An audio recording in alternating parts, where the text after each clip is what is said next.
आज हम लोग क्लास 12 फिजिक्स में आज करंट इलेक्ट्रिसिटी के बारे में पढ़ेंगे, जिसका कि अगला लेक्चर आज पढ़ रहे हैं हम लोग। तो आज हम लोग पढ़ेंगे इसमें इलेक्ट्रिक एनर्जी एंड पावर। जाहिर है कि एनर्जी जो है किसी करंट सर्किट में तुमको मान लेते हैं एक रेसिस्टेंस है, एक V वोल्ट का एक बैटरी है और इसको इसमें अगर कनेक्ट कर दिया गया, V वोल्ट का ये बैटरी है V वोल्ट, तो इससे अगर रेसिस्टेंस R है तो इसमें करंट अगर I फ्लो हो रहा है सेल के द्वारा T टाइम तक, तो वर्क डन जो T टाइम में होगा तुमको, द वर्क डन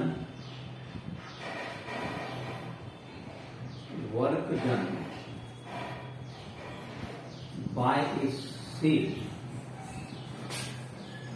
ऑफ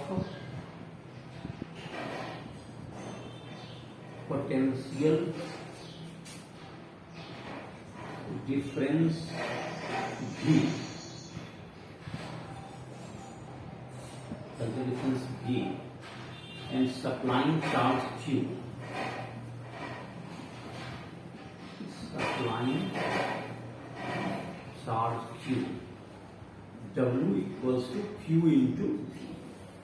तो जाहिर है कि ये जो चार्ज होगा,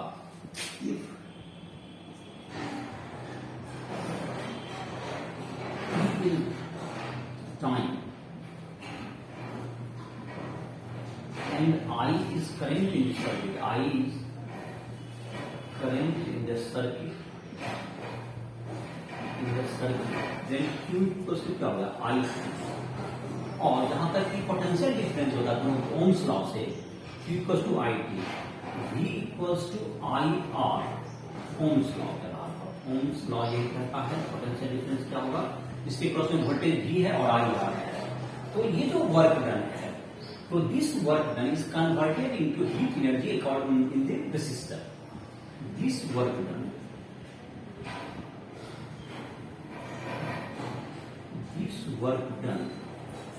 is converted to heat energy in the resistor,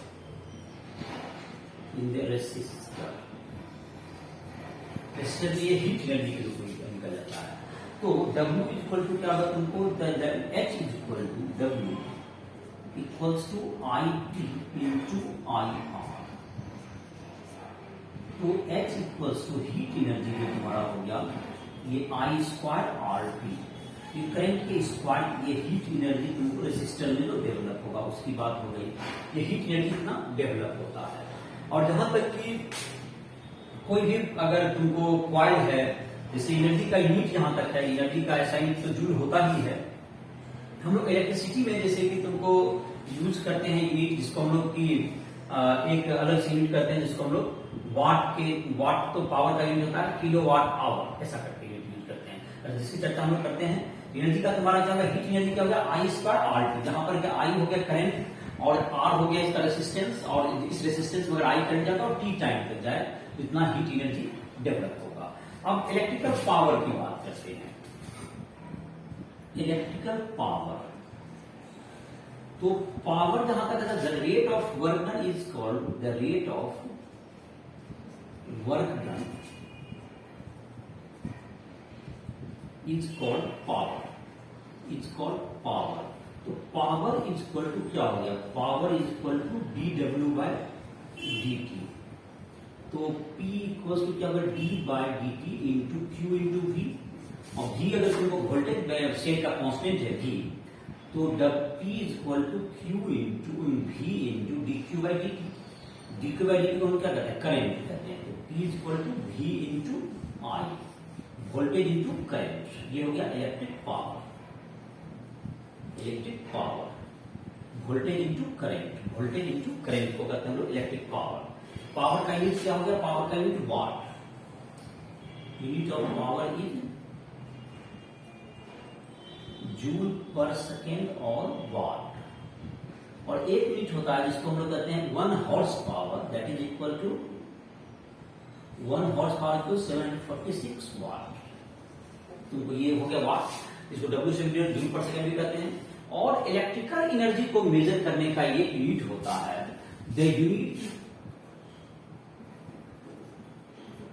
to measure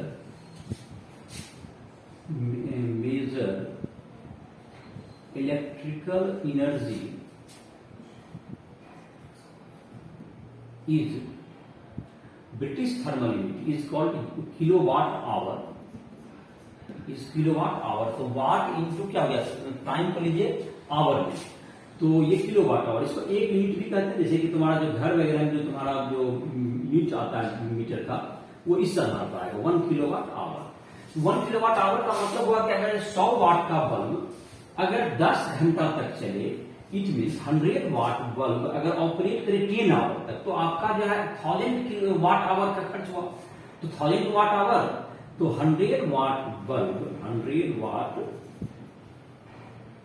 watt machine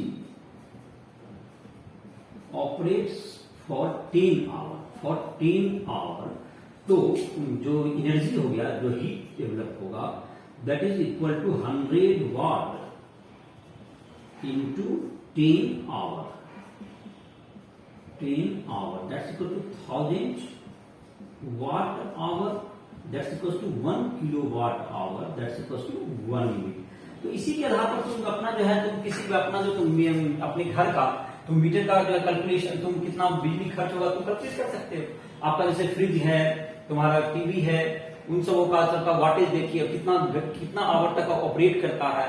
चाहे आप मतलब मशीन चलने से जो कि पानी की सप्लाई, पानी को ऊपर चढ़ाने के लिए यूज करते हैं, इन सबों का वाटेज आपका पता होगा। अगर 1 HP का है तो 750 वाट के आसपास होगा। उसके बाद कितना देर तक आपका जो मोटर जो है आपका ऑपरेट कर रहा है, उतना से मल्टीप्लाई कीजिए, वाट आवर जोड़िए सबका, सभी मशीन का, एक दिन का जितना देर तक आप ऑपरेट करते हैं एक दिन में, तो एक दिन का बिजली का तुमको क्या आ जाएगा, खर्च आ जाएगा। और उसको 1 यूनिट का दाम जो कि तुमको जितना भी जिस एरिया में है, दैट इज 7 रुपीज, 8 रुपीज, जो भी उसका रेट होगा 5 रुपीज, तो उसे आप मल्टीप्लाई करें, एक दिन का आपका बिल आ जाएगा। उसको 30 डेज से मल्टीप्लाई कर दीजिए तो आपका पूरा मंथ का बिल आ जाएगा। इस प्रकार से क्या कर सकते हैं, इसको कैलकुलेट किया जा सकता है। तो ये तुम्हारा हो गया इलेक्ट्रिकल एनर्जी और इलेक्ट्रिकल पावर से जुड़ा हुआ। पावर जाहिर है, ध्यान रहे कि पावर जब हम लोग कैलकुलेट करते हैं तो वोल्टेज जो होना चाहिए उस रेसिस्टर के अक्रॉस में हो जाए। अगर वोल्टेज मान लेते हैं, एक बैटरी का वोल्टेज है V4, लेकिन उसमें एक से ज्यादा रेसिस्टेंस उस सर्किट में लगे हुए हैं, तो वो प्रत्येक रेसिस्टेंस का अगर वोल्टेज अगर V नहीं है तो आप V इंटू I नहीं कर सकते हैं, तब आपको I2R ही करना पड़ेगा उसमें। मतलब ये हुआ कि जब भी ये ध्यान रखें कि किस प्रकार से उसको निकालेंगे, जब ये देखें कि उसके अक्रॉस में वोल्टेज V वोल्ट होना चाहिए उस रेसिस्टर पे, पर्टिकुलर रेसिस्टर पे। उसमें अगर सीरीज में कनेक्टेड है 2 रेसिस्टर, तो जाहिर है कि हर के अक्रॉस में V वोल्ट नहीं होगा, तो उसके लिए हमको क्या करना पड़ेगा, तो उसका जो करंट निकालोगे सर्किट में, I2R से अगर पैरेलल में है तो उसमें आ जाएगा। ये तुम्हारा हो गया इलेक्ट्रिकल एनर्जी एंड पावर। दूसरा इस आज का लेक्चर में हम लोग पढ़ेंगे, जिसमें कि हम लोग पढ़ेंगे equivalent resistance in series and parallel.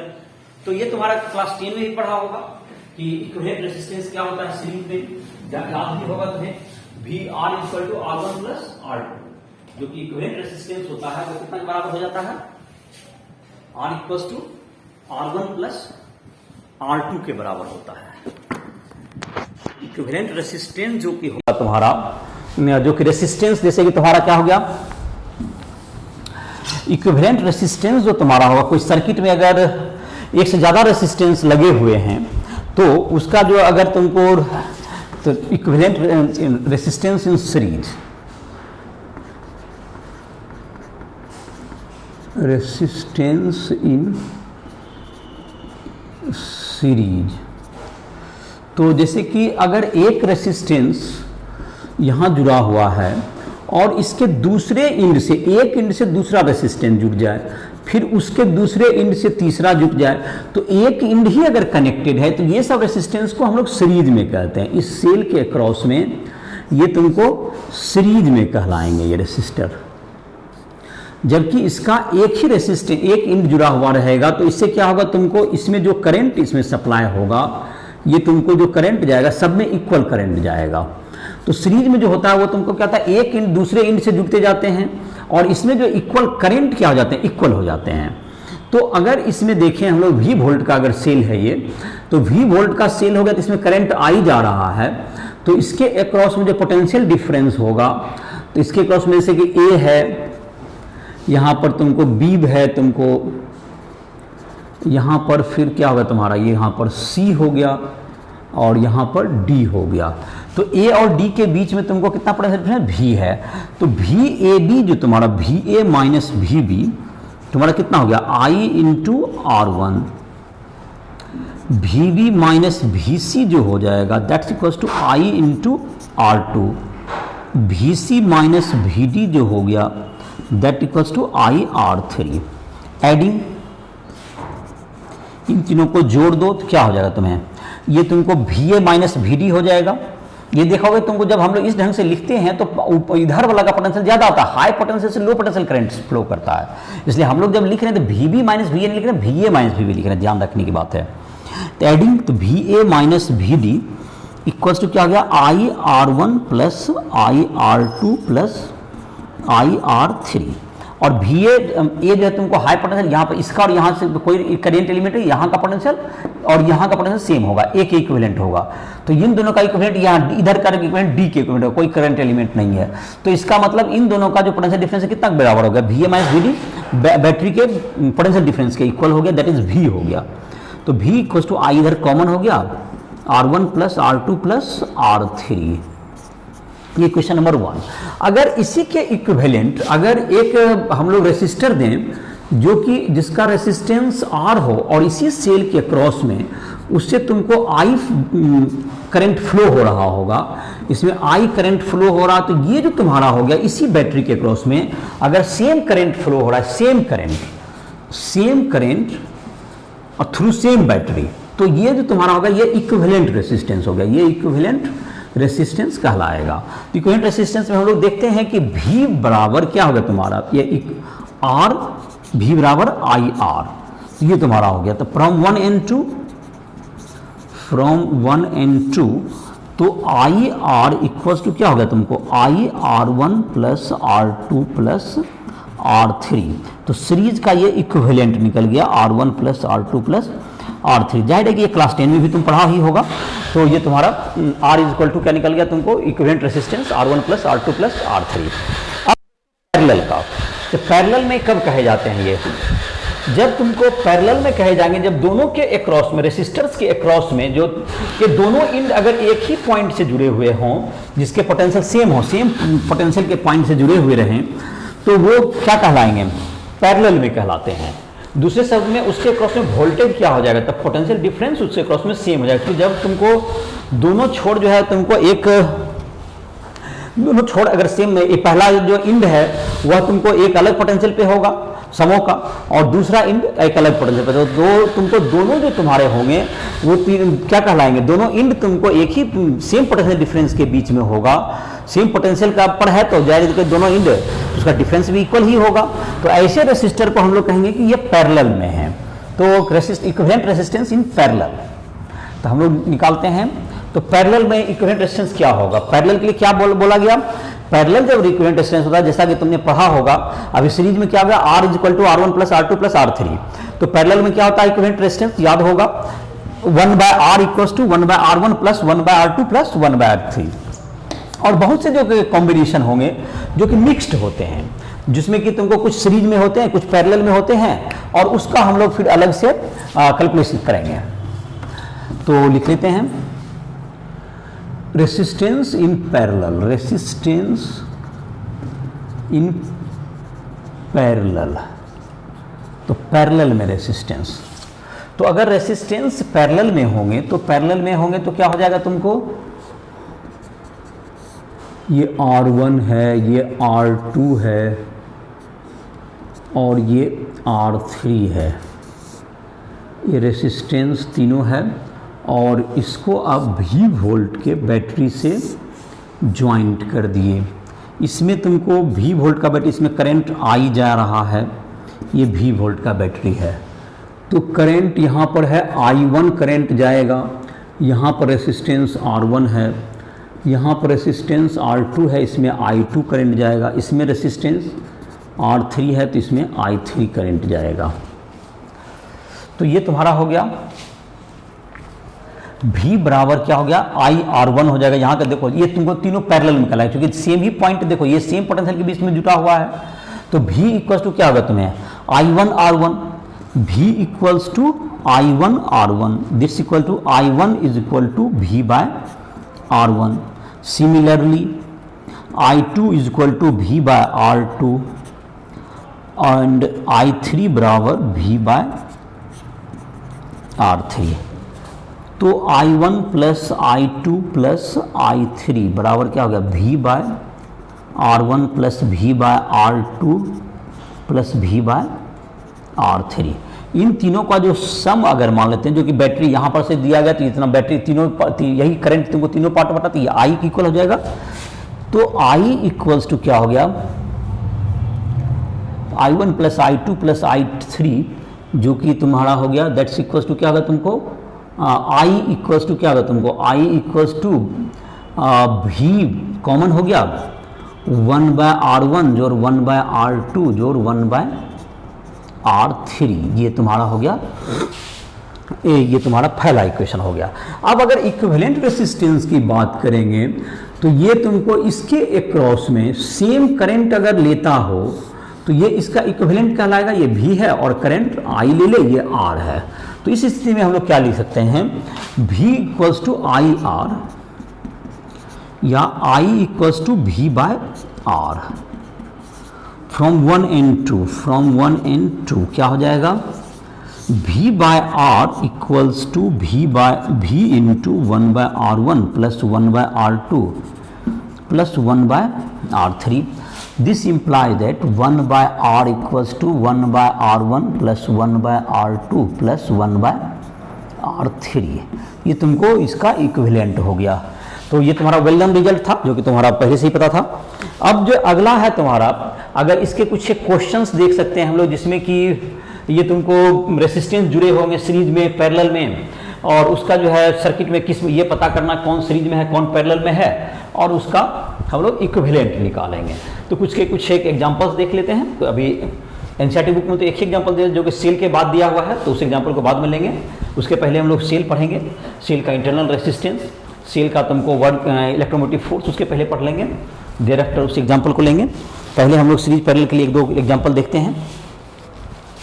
कुछ सिंपल से एग्जाम्पल है जिससे कि तुमको इक्विवेलेंट निकालेंगे, तुमको सीखोगे और कुछ प्रैक्टिस करोगे। जहाँ दिक्कत होगा राइस ट्यूटोरियल ऐप को प्ले स्टोर से डाउनलोड करके कभी भी हमसे संपर्क कर सकते हो। कोई पर्सनल हेल्प लेनी हो या तुमको किसी टॉपिक को समझने में दिक्कत हो, तुमको बोर्ड के लिए नोट्स चाहिए फिजिक्स केमिस्ट्री के, या तुमको जेईई मेंस का या एडवांस इन सब या नीट की तैयारी करते हो तो उसके लिए तुमको क्वेश्चन पेपर चाहिए, क्वेश्चन का तुमको कलेक्शन चाहिए, तो वहाँ क्वेश्चन भी मिल जाएंगे, चैप्टर वाइज भी हैं उसमें, ऑब्जेक्टिव और सब्जेक्टिव सब प्रकार के क्वेश्चन हैं जिसमें तुम ट्राई कर सकते हो। उसमें जो है तुमको जहाँ भी दिक्कत भी आएगी उसमें तुम कभी भी हमसे मदद ले सकते हो। उस ऐप पर लाइव क्लासेस और तुमको पर्सनल केयर, जो भी तुम पर्सनल जहाँ पे जिसको ज़रूरत है डाउट का, उन सबों को हेल्प किया जाएगा।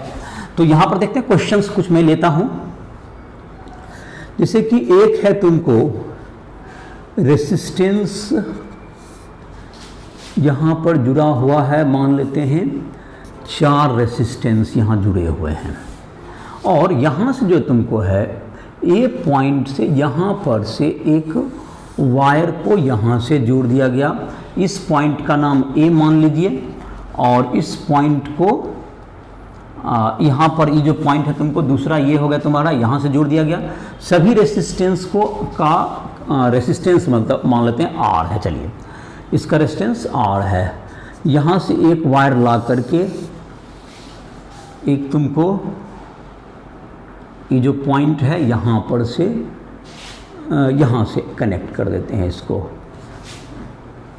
इसको जो है तुमको यहाँ से कनेक्ट कर दो एक वायर से, और ये पॉइंट को तुम मान लो B है, इधर पॉइंट B हो गया तुम्हारा लास्ट। और सारे रेसिस्टेंस कितने हैं, सभी R ओम के हैं। ये R ओम के रेसिस्टर हैं, ये सब ये R है, ये भी तुम्हारा रेजिस्टेंस R ही है, सभी R ओम के रेसिस्टर हैं। तो अब जैसे देखो यहाँ पर जो है तुमको इलेक्ट्रिकली एक वायर है, इलेक्ट्रिकल वायर जिसका कोई रेसिस्टेंस नहीं है, यहाँ से जुड़ा हुआ है। तो इलेक्ट्रिकली देखा जाए तो इस पॉइंट का पोटेंशियल और इस पॉइंट का पोटेंशियल सेम होगा। तो जाहिर है कि इसका मतलब हुआ कि इसको हम इक्विवेलेंट टू ए पॉइंट हम लोग लिख सकते हैं। और ये जो तुम्हारा है, इस पॉइंट का अगर नाम हम लोग कुछ दे दें, इस पॉइंट का नाम अगर हम लोग रख दें बी, या इसको कुछ रखना चाहें सी रख ली, चलिए बी पॉइंट यहाँ दे देते हैं। तो ये जो तुम्हारा हो गया, ये जो तुमको वायर देख रहे हो यहाँ पर, तो ये तुमको क्या करेगा, तो यहाँ पर ये भी तुम्हारा क्या होगा, सी के पोटेंशियल के बराबर होगा। तो ये दोनों पॉइंट क्या होगा, सी के इक्विवेलेंट हो गया, और इधर एक डी है। तो अब देखते हैं इसको डायग्राम को रीड्रॉ करें अगर, तो इसका इक्विवेलेंट रेजिस्टेंस निकालने के लिए। तो ये तुमको ए पॉइंट आप लीजिए, तो पहला रेजिस्टेंस ए और किसके बीच जुड़ा हुआ दिख रहा है, ये ए और सी के बीच है। चलिए, तो इसको जो है ए पॉइंट इधर है और सी पॉइंट इधर है, इधर ए पॉइंट यहाँ पर, ये आर इधर हो गया, ये सी पॉइंट हो गया, इधर ए है इधर सी हो गया। दूसरा रेसिस्टेंस जो तुम्हें ऐड किया हुआ है, ये तुमको सी और ए के बीच जुड़ा हुआ है। तीसरा भी तुमको ए और सी के बीच जुड़ा हुआ है।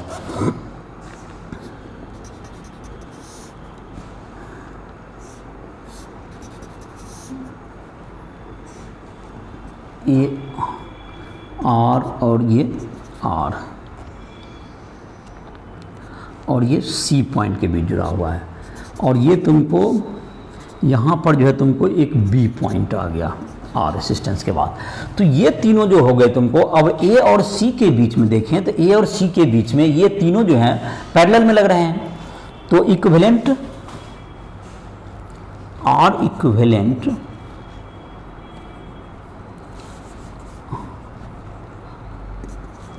Of between A and C, between A and C is R dash, then 1 by R dash बराबर 1 by R plus 1 by R plus 1 by R। तो 1 by R dash is equal to 3 by R, या R dash is equal to R by 3। R dash का value कितना हो गया, R by 3 हो गया। अब तुमको यहाँ पर जो है इसका इक्विवेलेंट R डैश का वैल्यू हो गया R बाय 3। अब ये जो तुम्हारा हो गया कि ये R का वैल्यू यहाँ पर आएगा, तो इसका इक्विवेलेंट कैसे निकलेगा तुमको। अब देखो यहाँ से ए सी तो तुम्हारा हो गया ए इसका R बाय 3। तो यहाँ पर अब अगर इसको डायग्राम को फिर से रीड्रॉ करेंगे हम लोग, तो यहाँ पर देखो ए है जिसमें ए से ए यहाँ पर R बाय 3, और यहाँ पर आ गया सी पॉइंट, और यहाँ पर फिर R आ गया, दैट इज यहाँ पर बी पॉइंट। तो आर इक्विवेलेंट कितना हो गया तुमको, between A B is equal to, ये सीरीज में हो गया तो R by 3 plus R equals to 4R by 3। ये तुम्हारा हो गया, ये इक्विवेलेंट निकल गया। तो पहले क्या किया गया, देखो यहाँ पर जब सिंपल वायर से जुड़े होते हैं तो दोनों के पोटेंशियल सेम होते हैं, तो उसको हम लोग अपनी सुविधा के लिए इसको ए पॉइंट से निकले। जैसे जाहिर है कि पॉइंट तो अलग है लेकिन इसका पोटेंशियल सेम है, तो हम लोग इसको ए के इक्विवेलेंट समझ सकते हैं इलेक्ट्रिकली। तो उसको जो है उसी ढंग से इसको सी के इक्विवेलेंट समझ सकते हैं। तो इस प्रकार से क्या हो गया, एक नया जब ए सी के बीच में 3 रेजिस्टेंस दिख रहे हैं, तो तीनों पैरेलल में हो गए, और एक फिर ये चौथा जो है तुमको उसके बाद एक सीरीज में आ गया उसके साथ। तो इस प्रकार से क्या होगा, इसका इक्विवेलेंट निकल गया। और देखते हैं एक आधा और क्वेश्चन देख सकते हो इक्विवेलेंट के।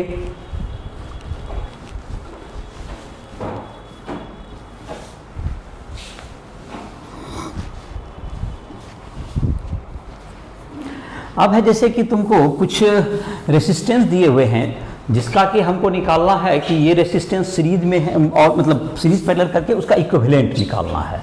जैसे कि अभी इक्विवेलेंट निकालना था ए बी पॉइंट के बीच में, तो उसी टाइम से कुछ पॉइंट्स में सर्किट देता हूँ।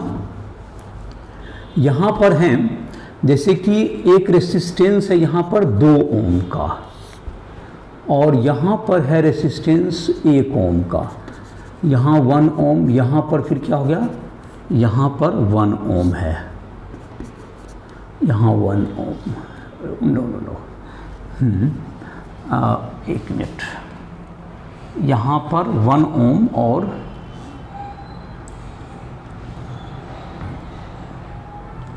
यहाँ भी ये हो गया, ये 2 ओम हो गया, ठीक है, ये 2 ओम। फिर यहाँ पर आ गया यहाँ 1 ओम, और यहाँ पर फिर आ गया ये 2 ओम, ये 2 ओम। चलो अब जो है इस लेडर को ख़त्म करते हैं। देखिए 1 ओम, और यहाँ पर है ये 1 ओम, ये 1 ओम है लास्ट। तो इन पॉइंट्स के बीच में ये जो तुम्हारा है ए बी, ये पॉइंट ए है और ये पॉइंट बी है, ये 2 ओम का रेसिस्टर है, ये 2 ओम का बाकी है, ये 2 ओम का ये भी है और ये सब है 1 ओम का रेसिस्टर है ये सब। तो इसका जो है ए बी के अक्रॉस में इक्विवेलेंट रेजिस्टेंस निकालना। तो जैसे कि ए बी के अक्रॉस में देखेंगे तो ये दोनों में जो भी ए से जितना करंट चलेगा आई और बी से आई आएगा, तो अगर इस ढंग से सोचें तो ये दोनों क्या हो गए, दोनों में सेम ही करंट जाएगा। तो ये 1 ओम और 1 ओम क्या हो गया, ये पैरेलल में सीरीज में हो गया।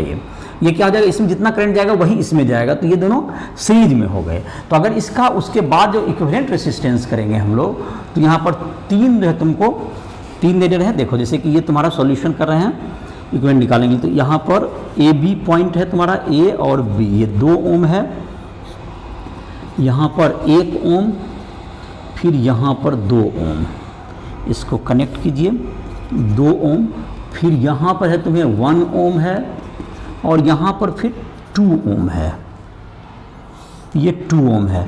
और ये दोनों का 1 + 1 ये क्या आ जाएगा, सीरीज में है तो 1 + 1 दैट इज क्या हो गया तुम्हें 2 ओम हो गया, ये 2 ओम हो गया। तो 1 + 1 इसको जो है दोनों को हटा के क्या कर दिएगा 2 ओम का कर दिया। अब ये दोनों देख रहे हैं यहाँ पर, ये दोनों तुम्हारे इस पॉइंट के दोनों सेम ही पॉइंट के बीच में जुड़े हुए हैं, तो यहाँ पर ये क्या कहलाएगा, ये इसका जो है इक्विवेलेंट क्या होगा 2 ओम का। तो R डैश बराबर R बराबर इक्विवेलेंट तुम्हारा होता है R1 इंटू 1/R बराबर लिखते हैं 1/R equivalent is equal to 1/R1 + 1/R2। तो R इक्विवेलेंट पैरेलल में हो जाता है R1 इंटू R2/R1 + R2। तो इसका जो इक्विवेलेंट होगा 2 into 2/2 + 2 that's equals to 1 ohm. तो ये दोनों का इक्विवेलेंट हो गया, ये दोनों का 1 ओम हो गया। तो एक नया डायग्राम ड्रॉ करते हैं, देखते हैं इसका। एक ये 2 ओम हो गया, ये ए है और ये बी है, यहाँ पर फिर ये 1 ओम हो गया और यहाँ पर फिर ये 2 ओम का रेसिस्टर है, ये 2 ओम, यहाँ पर 1 ओम। जैसे ये भी तुम्हारा क्या हो गया, ये तुम्हारा 2 ओम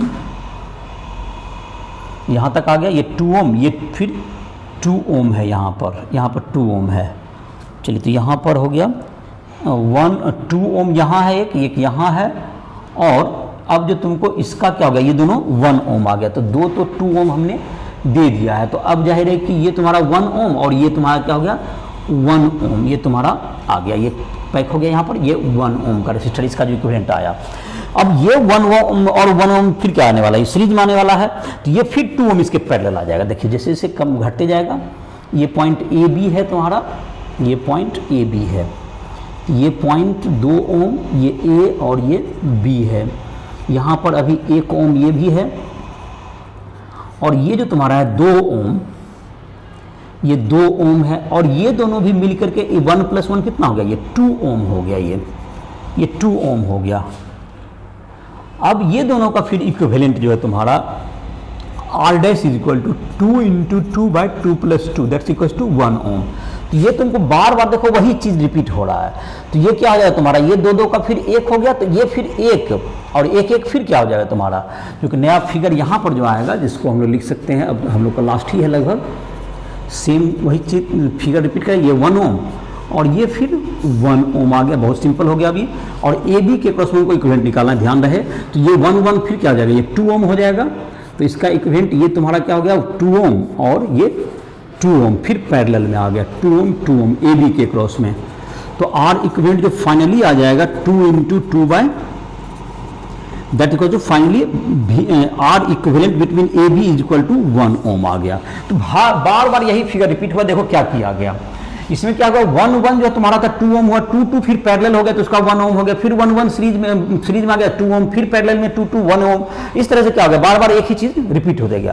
तो ये इन्फिनिटी लेडर तक भी रहता तो इसका आंसर यही होता, इसका इन्फिनिटी लेडर तक भी रहता तो उसका आंसर 1 ओम ही आता। अब देखो अगर ये इन्फिनिटी तक होता तो कैसे बनाते, इसी लेडर को, इसी क्वेश्चन को हम इन्फिनिटी तक कर देंगे इसी को, तो कैसे सॉल्व करते,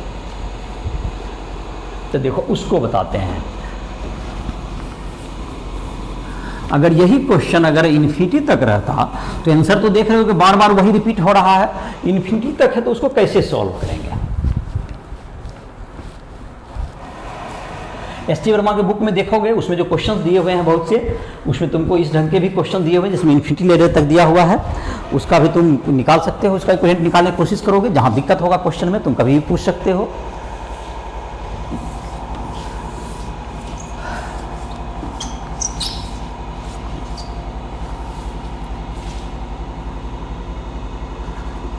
जैसे कि है तुमको ये 2 ओम, यहाँ 1 ओम, इसी क्वेश्चन को अभी जो क्वेश्चन बनाए थे, फिर 2 ओम, फिर 1 ओम, ये इन्फिनिटी, फिर 1 ओम, और यहाँ से क्या हो गया तुमको, ये तुमको 2 ओम, ये इन्फिनिटी तक है। ये कहाँ तक है? अप टू इन्फिनिटी तक है ये। और ए बी के क्रॉस में हमको इक्विवेलेंट निकालना है। ये 2 ओम और 1 ओम, ये बार बार क्या हो गया, ये तुमको रिपीटिंग है, ये तुमको सब जगह। तो अब देखिए कि अगर हम गौर करें तो ये जो फिगर है ये बार बार रिपीट होता है। तो अगर हम एक लेडर कम भी कर देते हैं तो जो कि इक्विवेलेंट यहाँ पर का आएगा, इन्फिनिटी है, तो वही इक्विवेलेंट हम कह सकते हैं इन दोनों के बीच में भी आएगा। तो इसका अगर आर इक्विवेलेंट अगर आर है तो इसके अक्रॉस में, इसके अक्रॉस में कहें जितना, और इसके अक्रॉस में इक्विवेलेंट क्या आएगा, if equivalent across AB is R, then it will be R if it has one less। अगर एक इट विल बी आर, यहाँ पर भी एक कम भी हो जाएगा तो उसका क्या हो जाएगा, आर ही रहेगा। इसका मतलब हम ये बोलना चाह रहे हैं कि ये तुमको अगर 2 ओम है ए बी के क्रॉस में, और यहाँ पर ये 1 ओम है, और इसका एक क्रॉस में आर है, इसका आर है, तो इसका जब आर होगा तो इसके एक क्रॉस में ये आर है, इसका आर है, तो यहाँ भी आर ही होगा। अब ये आर और ये 1 ओम ये सीरीज में है, ये आर और 1 ओम क्या हो गया, सीरीज में है। तो इसका जो इक्विवेलेंट डायग्राम तुम्हारा आ जाएगा, ये आर और ये 1 प्लस आर, ये आर और ये 1 प्लस आर, ये क्या आ गया तुम्हें, पैरेलल में आ गया। तो इसका, लेकिन इसके इक्विवेलेंट में भी पैरेलल, इसका जो आंसर आने वाला है वो क्या आने वाला है, आर ही आने वाला है। तो 1/r equals to 1/2 plus 1/1 r plus 1। तो 1/r minus 1/r plus 1 that's equals to 1/2। तो इधर हो गया एलसीएम हो गया r into R plus 1 minus r by r plus 1 into R that's equals to 1/2। तो 1 बाय क्या हो गया तुम्हें, तो ये तुम्हारा 1 हो गया ऊपर, तो 2 हो जाएगा जाके, R square plus R minus 2 equals to 0। तो R square plus 2r minus 2 equals to 0। तो r into R plus 2 minus 1 into R plus 2 equal to 0। तो r is equal to 1 ohm acceptable, और r is equal to minus 2 ohm reject, neglect कर दे। तो ये तुम्हारा equivalent 1 ohm आ गया। तो अगर इन्फिनिटी लेडर भी है तो उसमें देखो मैंने सॉल्व कर दिया वो कैसे इक्विवेलेंट निकल गया। क्योंकि तो उसमें क्या टेक्निक अप्लाई किया गया, अगर एक लेडर कम भी हो जाए तो इसका इक्विवेलेंट इसके क्रॉस में भी आर होगा, तो इसको हम हटा करके आर लिख दिया अगला डायग्राम में, और फाइनली जो ए बी के क्रॉस में वो भी आर ही होगा। तो इस प्रकार से क्या होगा तुम्हारा ये जो इक्विवेलेंट कैलकुलेट हो गया।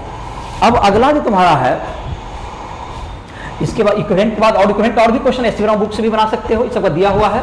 और इक्विवेलेंट का जहां पर के सीरीज पैरेलल लगाने में दिक्कत होती है तो हम लोग किरचॉफ्स लॉ के आधार पर हम लोग उसको सॉल्व करते हैं, जिस लॉ को अगले लेक्चर में हम लोग लेंगे। आज हम लोग इसके बाद इलेक्ट्रिक सेल के बारे में पढ़ लेते हैं। सेल तुम्हारा क्या, चाहे इसके लिए तुमको जो है एक नेक्स्ट लेक्चर में ही इसको शामिल करते हैं, क्योंकि तुम्हारा जाहिर है कि अब इलेक्ट्रिक सेल है, उसका सीरीज और पैरेलल में इलेक्ट्रिक सेल में क्या करंट जाएगा, और एक आध एग्जाम्पल भी एनसीईआरटी बुक के ले लेंगे, कुछ और एग्जाम्पल्स लिए जाएंगे।